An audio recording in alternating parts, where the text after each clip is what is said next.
रचनाकार बताने कौन है? कुल्ली भार भार रचना के रचनाकार बताने मेरे दोस्त कौन है? बताओ जल्दी से एकदम। है क्या याद? ना क्या याद? है क्या याद? ना है याद? सत्य सी वाला सूर्यकांत त्रिपाठी निराला। उत्तर हमारा सी वाला सूर्यकांत त्रिपाठी निराला। आगे बढ़ो अगला पॉइंट। इनमें से कौन सा शब्द स्त्रीलिंग नहीं है? इनमें से कौन सा शब्द स्त्रीलिंग नहीं है? इसका उत्तर बताओ। इनमें से कौन सा शब्द स्त्रीलिंग नहीं है? भाई देखियो, ऐसे ना लगा सकते अपेक्षा की, गति बढ़ी है, आत्मा देखी, स्वर आया, स्वर बोला, स्वर अच्छा है ना? तो भैया विकल्प कौन सा हो जाएगा? सी वाला पुल्लिंग है।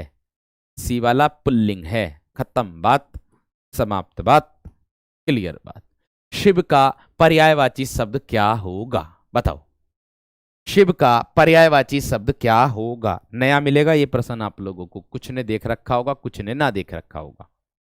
बताओ शिव का पर्यायवाची किसको कहते हैं? बताओ मेरे दोस्त। गजब गजब गजब गजब। देखो, अंबर आकाश को कहते हैं, गगन को कहते हैं। अंबर किसको कहते हैं? आकाश को कहते हैं, गगन को कहते हैं, गगन को कहते हैं। नभ को कहते हैं, किसको कहते हैं? नभ को कहते हैं। व्योम को कहते हैं, व्योम को कहते हैं।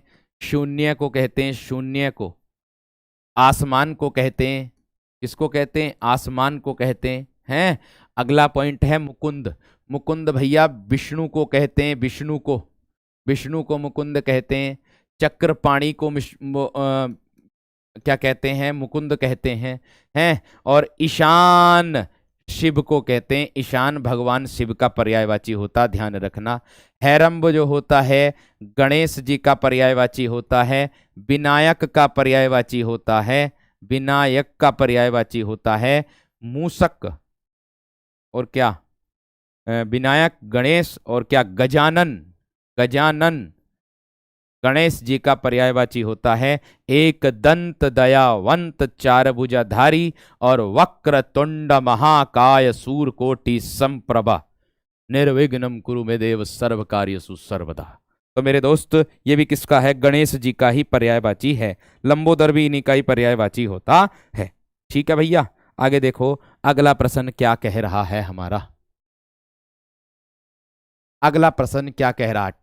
ईशान जो होता है ये पूरब और उत्तर के बीच की दिशा को भी कहते हैं, ध्यान रखना।